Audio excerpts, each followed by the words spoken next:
एक मेरे साथ इस वक्त यहाँ पर केस स्टडी भी मौजूद है, हम उनसे भी उनकी कहानी जो उन पर आप बीती सुनेंगे। मैं इनका नाम नहीं बताऊँगी, लेकिन मैं चाहूँगी कि आपके साथ क्या वो आप खुद बयान कीजिए। अस्सलाम वालेकुम। जी। जी, मेरी ना मदर की सेकंड मैरिज थी, तो मेरे स्टेप फादर थे, लेकिन बहुत अच्छे थे। उन्होंने मेरी परवरिश बिल्कुल सगी औलाद की तरह की, मुझे उनसे कोई शिकायत नहीं है। लेकिन उनके जो भाई थे ना, इनके मेरे सौतेले चचा, उनका बिहेवियर मेरे साथ नॉर्मल नहीं था।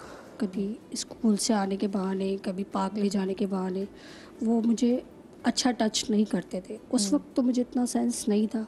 जैसे जैसे मैं टीन एज में आई और मुझे समझ में आने लगा कि कुछ नॉर्मल नहीं है, तो मैं डर के मारे शेयर ही नहीं कर पाती थी ना अम्मी से ना अब्बू से कि ये मेरे साथ क्या हो रहा है। मुझे ऐसा लगता था कि अगर मैंने इनसे कहा तो कहीं इनके आपस में झगड़े ना हो जाएं, या मेरे फादर मुझसे नाराज़ ना हो जाएं कि शायद मैं गलत कह रही हूँ, या मेरी बात पे पता नहीं यकीन करें ना करें।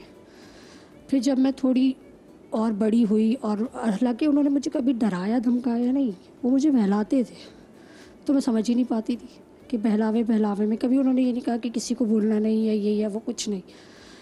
लेकिन जब मैं टीन एज में आई और उन्होंने मेरे साथ बहुत ज़्यादा ही, जब मतलब टू मच हो गया, तो मैं उस वक्त बहुत ज़्यादा सहम गई और मेरे उस वक्त समझ ही नहीं आया कि मैं किससे शेयर करूं। मुझे ही हुआ अगर मैं अम्मी को बताती हूँ तो पता नहीं वो यकीन करे ना करे, या वो मुझे डांटेंगी कि जब बचपन से ये सब कुछ हो रहा था तुमने उस वक्त क्यों नहीं शेयर किया।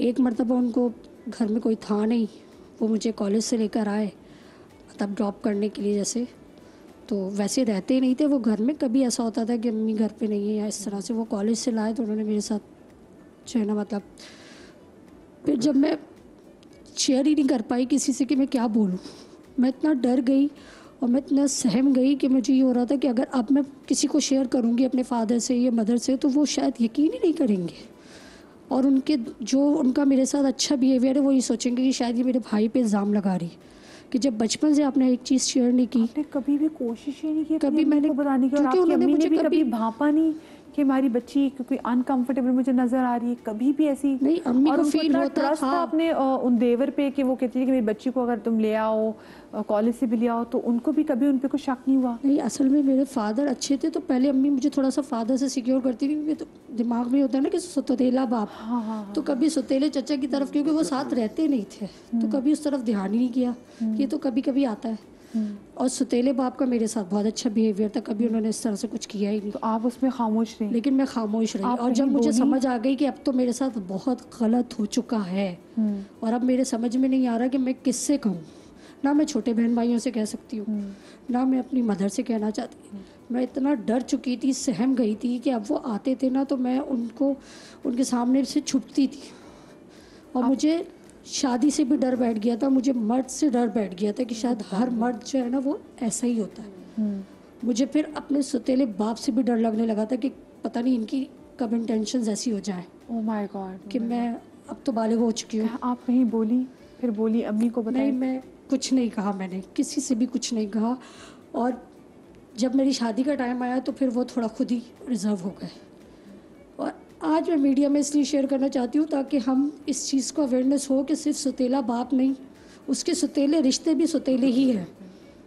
वो रिश्ते भी भरोसे के काबिल नहीं है, वो कुछ भी कर सकते हैं। ज़रूरी नहीं कि मैं लड़की हूँ, शायद हो सकता है लड़कों के साथ। मैं तो सुनती हूँ, देखती हूँ, तो मुझे अपना याद आ जाता है सब कुछ। वो मेरे सामने बिल्कुल हर चीज़ रिवाइंड होना शुरू हो जाती है। कभी किसी से, किसी दोस्त से शेयर करने की कोशिश? नहीं, मैंने किसी से कभी नहीं किया, कभी भी नहीं, कभी सोचती भी नहीं था। तो मुझे ऐसा लगता था कि शायद मुझ पे ही। आपके अपने बच्चे हैं? जी, मेरी एक बेटी है, अभी कुछ ही अर्सा हुआ है मेरी शादी को।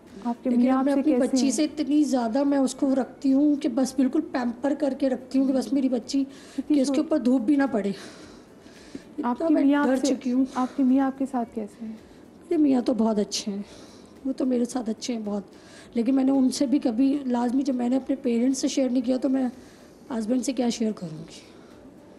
और वो तो सूटते ही मुझसे ये सवाल करेंगे कि पेरेंट्स पहले मौजूद थे, उनको तुमने शेयर नहीं किया, अब ये बात यहाँ दोहराने का क्या फ़ायदा। हम जो खामोश करा देते हैं उसका कितना टोल होता है बच्चे पे? खामोश कराने का मतलब है कि आपने एक तो उसको खौफज़दा कर दिया, पहली बात।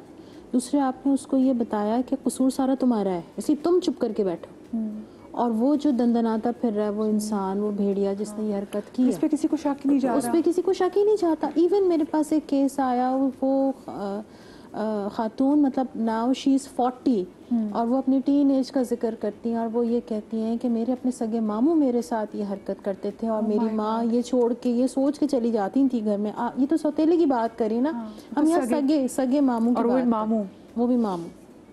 माँ का सबसे ज़्यादा भरोसा यही होता है ना अपने भाई पे, तो वो सगे मामू उनके साथ। और कहती हैं, वो बताती हैं वो खातून के मेरे साथ ये एक दफ़ा नहीं कई दफ़ा होता रहा। और फिर उसके बाद कहती हैं कि मैं बस डर के मारे खामोश रही, क्योंकि मैं अपनी माँ से क्लोज़ नहीं थी, मैं अपनी माँ को बता नहीं सकती थी कि मेरे साथ ये सब चल रहा है। इसका मतलब माँ को और बाप को बच्चे से इतना क्लोज होना चाहिए और बच्चे को इतना कंफर्ट देना चाहिए कि बच्चे को अगर ज़रा सी कोई खराश भी है तो उसको पता होना चाहिए कि सबसे पहले मैं इनको जाके बता सकता हूँ। एक्चुअली मैं आपके फोरम पे ये बात भी बताना चाहती हूँ और मैं ये अवेयरनेस देना चाहती हूँ कि पेरेंट्स अपने बच्चों से इतना अच्छा बॉन्ड डेवलप करें कि बच्चे उनसे हर बात शेयर कर सकें, ना कि बच्चे डरते रहें और इस खौफ में कि अगर मैंने बता दिया तो मेरी माँ मुझे मारेगी या डांटेगी या मुझे ही पे सारा इल्ज़ाम आ जाएगा। प्लीज़ अपने बच्चों से उनकी बात सुने, उनको वक्त दें, उनको जज ना करें, उनको सुने वो कह क्या रहे हैं, उनके अंदर चल क्या रहे हैं। वो मासूम बच्चे हैं, वो आपको नहीं बताएंगे तो किससे बताएंगे। हाँ, इसमें क्या वैसे आप कहते हैं ना कि आपका बच्चा अगर छोटी सी गलती भी हो कि उससे कोई ग्लास गिर जाए, टूट जाए, तो बच्चे फौरन माँ को नहीं बताते कि माँ डांटेगी। तो बच्चा छोटी सी गलती कहते हैं ना, तो माँ उसको सुने, उसको प्यार करे, इस ऐसे ही कॉन्फिडेंस जो है ना वो बिल्ड होगा। बस टाइम कितना है ज़रा शो का बताया जाए ताकि मैं अच्छा चले कॉलर भी जल्दी से ले लेती हूँ। अस्सलाम वालेकुम बुशरा। जी अस्सलाम वालेकुम, मैं लाहौर से बात कर रही हूँ, बुशरा मेरा नाम है। जी जी बुशरा। मैं एक आपसे इंसिडेंट शेयर करना चाह रही हूँ। जी जी। कि मैं एक दफ़ा गाड़ी में आ रही थी अपने रोड पे और सिग्नल पे रुकी हुई थी ट्रैफिक, तो एक मोटर बाइक पे एक फैमिली थी, यानी कि एक औरत, पता नहीं उसके साथ उसका हस्बैंड था, बेटा था या भाई था। तो जब सिग्नल ओपन हुआ और जब ट्रैफिक चलनी शुरू हुई तो पीछे मोटर बाइक पे दो लड़के थे। वो औरत थोड़ी हेल्दी थी, उसने चादर वगैरह ली हुई थी, लेकिन उन्होंने इतनी जोर से उसके हिप्स पे थप्पड़ मारा कि मैं आज भी याद करती हूँ तो मुझे बहुत तकलीफ होती है कि आपकी मतलब ना वो एज देखते हैं ना वो कोई चीज देखते हैं, जस्ट फॉर फन उन्होंने ये हरकत जस्ट फॉर फन की है। अब वो औरत बेचारी मोटर बाइक चल रही है, बस किस अपने हस्बैंड को नहीं, बेटे को नहीं, भाई को नहीं बता सकती। अब क्या करें, मतलब इस चीज को कोई नोटिस नहीं कर रहा कि औरतें कितना इनसिक्योर फील कर रही हैं।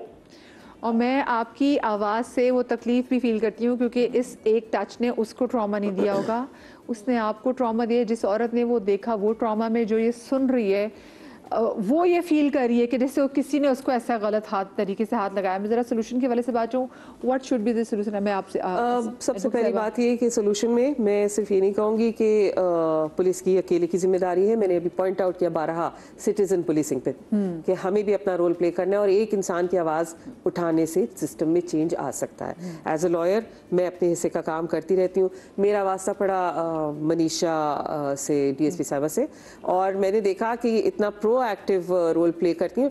मैं ये भी देख रही हूँ कि पुलिस की एक बहुत सॉफ्ट इमेज सामने आई है क्योंकि बहुत सारे फीमेल ऑफिसर्स से मेरा वास्ता पड़ता है। तो आप इनसे पूछिए खुद विक्टिम्स आके कितने कंफर्टेबल होते हैं इनके साथ बात शेयर करने में और ये कितना रिस्पॉन्सिबली उसको हैंडल करती है। हमारा तो वास्ता पड़ता रहता है पुलिस से।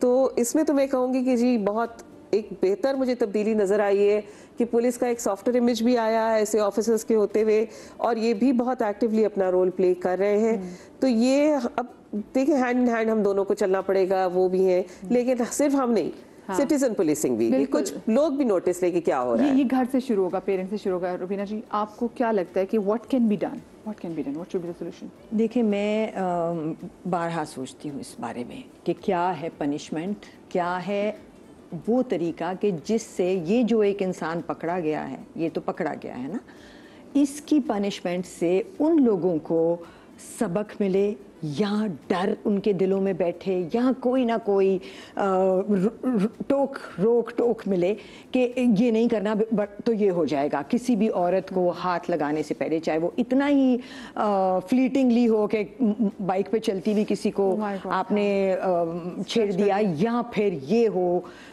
या फिर जावेद इकबाल हो या कोई भी हो। सो मेरे हिसाब से punishment is the only, like I said before, सज़ा ज़रूरी है, सज़ा पब्लिकली होनी ज़रूरी है और बार बार होनी ज़रूरी है। ऐसा नहीं है कि आप उसको एक ही दफ़ा में एक सज़ा से ख़त्म कर दें या एक जेल की कन्फाइंड एनवायरनमेंट में डाल दें। मेरे हिसाब से उसको हर हफ्ते, अगर ये 100 बच्चे मोलेस्ट कर चुका है, इसको 100 दफ़ा हर महीने सरे आम कोड़े लगाएं।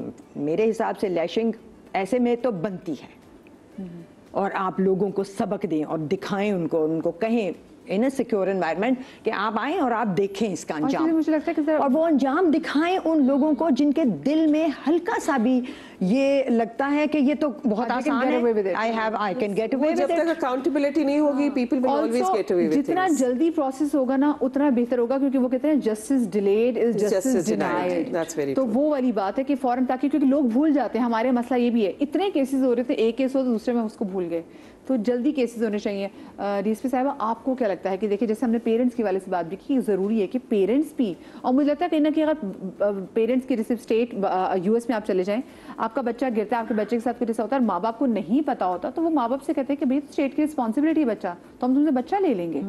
उनका सोशल सिक्योरिटी नंबर खतरे में पड़ जाता है। मुझे ये बताएं कि यहाँ पे मेरा तो दिल करता है कि अगर किसी बच्चे के साथ ये हो रहा है, तवातुर से हो रहा है और उसके पेरेंट्स को नहीं पता, तो उसके पेरेंट्स को भी फाइन करना चाहिए कि तुम्हें पता ही नहीं तुम्हारे बच्चे के साथ क्या हो रहा है, यानी कि तुमने अपने बच्चे के साथ बॉन्डिंग ही नहीं रखी। मेरी बात लोगों को थोड़ी सी एबनॉर्मल साउंड करेगी, लेकिन अगर बच्चे की अमान उसकी माँ है, तो उसकी माँ को नहीं पता बच्चे के साथ क्या हो रहा है, इसका मतलब है उनकी बॉन्डिंग में, उनकी रिलेशनशिप में मसला है। आप क्या सजेस्ट करती हैं? मेरे हिसाब से तो ये कंपैरिजन जो है, एनोलॉजी बिल्कुल पार पे नहीं है। कंपैरिजन हमेशा इक्वल्स का होता है, और फिर एक डेवलप्ड कंट्री को अंडर डेवलप्ड कंट्री से कंपेयर करना, उनके सिक्योरिटी, सोशल सिक्योरिटी सिस्टम्स को। हाउएवर खुशाइन बात ये है कि हम इवॉल्व कर रहे हैं, और किसी भी मसले का हल होता है कि आप उसकी एक्नॉलेजमेंट करें और रियलाइजेशन करें।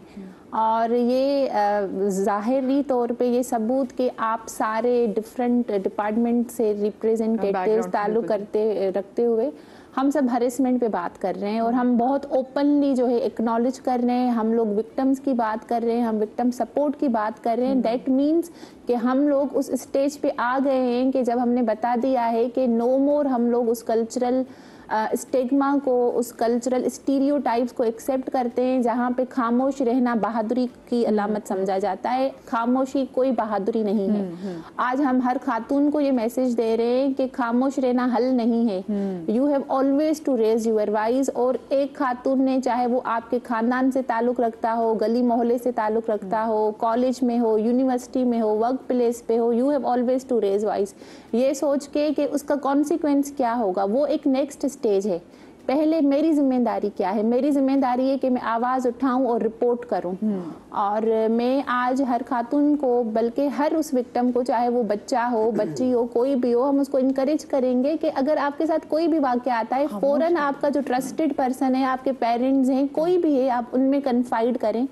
और इसके साथ मैं उन पेरेंट्स को कहना चाहूँगी कि प्लीज़ अपनी बच्चियों को खामोश रहने के मशवरे ना दें, बल्कि उनको सपोर्ट करें। मुझे बताएं कि बच्चियों की आइडेंटिटी को खुफिया रखा जाता है। जो बच्चियाँ आपके पास आती हैं हरासमेंट की केस लेके, टाइम कम है, जी बिल्कुल। कॉन्फिडेंशियलिटी में आपको बताऊं कि हमारा एक बहुत बड़ा एलिमेंट है जिसको हम लोग वॉयलेट नहीं कर सकते। और मैं आपको क्या बताऊं, बच्चियों की क्या, हमारे पास अगर इवन कंप्लेनेंट्स भी आते हैं, हम उनकी भी कॉन्फिडेंशियलिटी मेंटेन करते हैं, अगर वो नहीं चाहते कि उनकी कोई ऐसी इंसिडेंट जो है वो हाईलाइट किया जाए। और मेरे पास, मैं आपको छोटा सा वाकया बताऊं कि मेरे पास एक कंप्लेनेंट आया था, तो उनके साथ एक वाकया हुआ था। So it was very personal and he was a male, but he said कि I am very much comfortable in your presence, और मैं आप ही के साथ शेयर करूँगा। I won't share it with any male member or any male officer। तो it's like कि शायद हम औरतों को जो कॉन्फिडेंस हम एक औरत में रखते हैं, क्योंकि एक नेचुरल है, बिकॉज वो बहुत ज़्यादा ट्रस्ट वर्दी, एक एम्पैथी, वो हम शायद दूसरों में उतनी हम नहीं रिपोज कर पाते। तो उन्होंने मुझे सारा मसला बताया and that got resorted in like 2 days। तो वो मुझे कह रहे हैं कि आप मुझसे पूछ क्यों नहीं रहे हैं कि मैं कौन हूँ, मेरा क्या बैकग्राउंड है। मैंने कहा आपने आए थे तो आप बहुत डरे हुए थे, आपने कहा कि मैं चाहता हूँ कि मेरा कॉन्फिडेंशियल रहे और नाम पता चले। तो इसीलिए मैंने आपका कॉन्फिडेंस के लिए आपको बिल्कुल कोई जरूरत नहीं मुझे बताने की कि आप कौन है क्या मसला है, resolve करना। That's not my issue. मेरा इशू ये है कि आपका मसला क्या है और मैं उसको Exactly. कैसे हल कर सकती ये हूँ। तो बात हम लोग कि हमें इतनी भी चाहिए रिस्पेक्ट करते कि हैं हम विक्टिम की जो confidentiality आइडेंटिटी है, जिसकी शक्ल है, उसका नाम है, उसको जरा दबा दे, जो क्राइम हुआ है उस पे करें और जिसने किया है उसको हाईलाइट करें, क्योंकि उसी शख्स को कैफरे किरदार तक पहुंचाना है। खुदा के लिए विक्टिम की शक्ल को हाईलाइट करना, उनका नाम लेना कोशिश करें कि ज़रा कम कर दें। आप सबको बहुत शुक्रिया। वक्त बहुत मुख्तसर है, शाद रही, आबाद रही है। अल्लाह पाक आपको लाके हमसे महफूज रखें। कल मिलेंगे। अल्लाह हाफ़िज़।